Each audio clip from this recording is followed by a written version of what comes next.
Crocodiles are widely regarded as some of the most fearsome predators in the animal kingdom. Their powerful jaws, lined with rows of sharp teeth, combined with their remarkable speed, make them formidable hunters. Reports of crocodile attacks on humans are not uncommon, with some resulting in fatalities. In fact, statistics show that crocodile attacks are significantly more lethal than shark attacks and occur with greater frequency. In this video, we'll share 5 shocking true stories of crocodile attacks that will blow your mind. KSI. In 1942, during World War II, the Japanese captured Bravery Island off the Burma coast. The Allies needed the island for air bases, so in 1945, they attacked to retake it.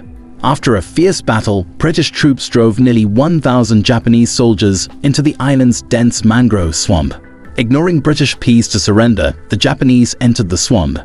It was after this that one of the oddest incidents in the history of warfare occurred.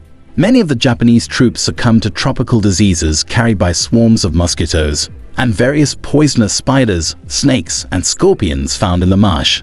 Lack of drinking water and constant threat of starvation were problems as well.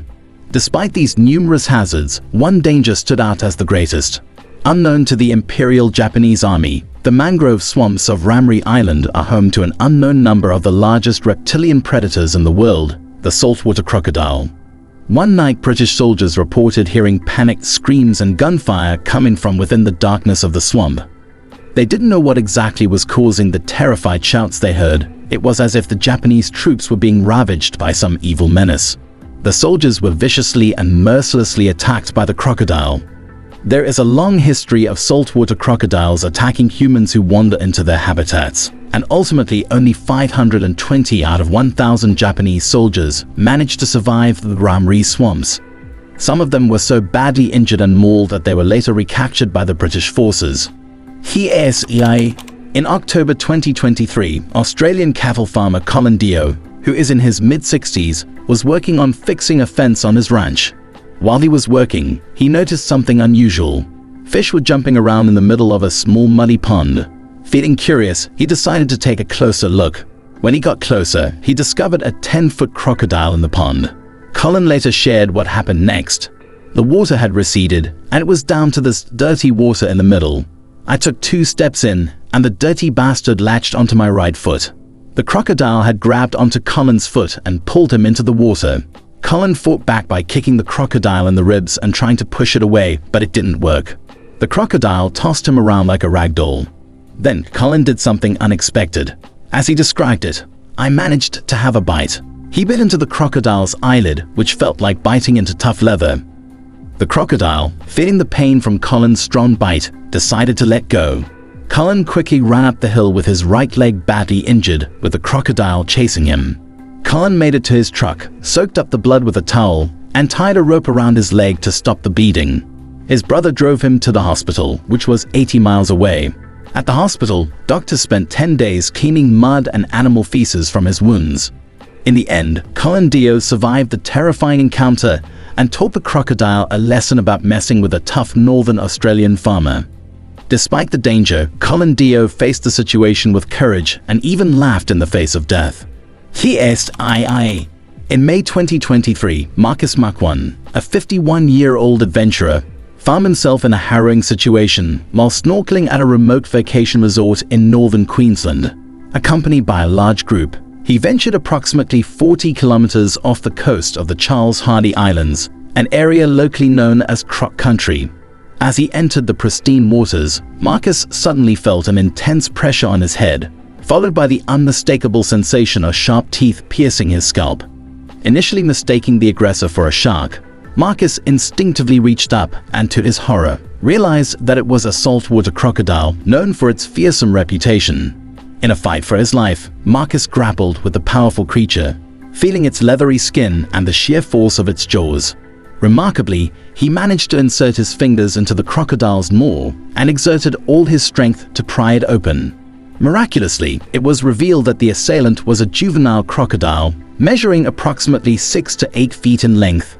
With sheer determination, Marcus managed to free himself from the predator's grip, albeit sustaining injuries to his hand in the process. The relentless crocodile wasn't done yet and launched another aggressive attack on Marcus. Despite the terrifying ordeal and sustaining further damage to his hand, Marcus bravely fended off the relentless predator. Eventually, the juvenile crocodile relented and swam away, allowing Marcus to escape the dire situation. Following the traumatic encounter, Marcus was promptly transported to Cairns Hospital, where he received urgent medical treatment for severe head and hand lacerations, as well as puncture wounds. Reflecting on the frightening incident, Marcus realized how fortunate he was that he had encountered a juvenile crocodile rather than a fully grown adult. Adult crocodiles possess the strongest bite force in the animal kingdom, and the outcome could have been tragically different had he faced an adult counterpart. Crocodile National Park is the second largest national park in Australia. Most of the region is owned by native Aboriginal traditional owners who have lived on this land for over 60,000 years. Guided and unguided tours are allowed, but visitors should beware of the numerous dangers in the Northern Territory of Australia. This is where the world-renowned feminist Val Plumwood visited in 1985. A highly respected environmental philosopher from New South Wales, she loved adventures in nature, making Crocodile National Park the perfect place for her to explore. Years earlier, as an activist, she had fought to secure its status as a national park. Plumwood was camped at the East Alligator Ranger Station, assisting Greg Miles in mapping out a new hiking trail through the park. An experienced long-distance bushwalker, she set out from the ranger station to find the trailhead along a tributary of the East Alligator River. Canoeing through the swamp to the tributary, she was confident that crocodiles wouldn't attack canoes. However, as Plumwood paddled up the river, a downpour reduced visibility, making her search for the rock outcrop marking the trailhead difficult. Stopping below a rock ledge, she ensured there were no hidden dangers before taking shelter and eating her soaked lunch. Despite feeling watched, she continued her journey, paddling through a clear, deep channel she had traveled the day before. The rain let up and she reached a sandbar, realizing the tributary led back to the main Alligator River. Ignoring ranger warnings about the river's dangers, she continued and the rain picked up again. Rounding a bend, she saw what she thought was a stick but soon realized it was a crocodile. Paddling away, the crocodile struck her canoe repeatedly. She paddled towards the shore, but the bank was steep and muddy. At the last second, she jumped into a paperbark tree for safety.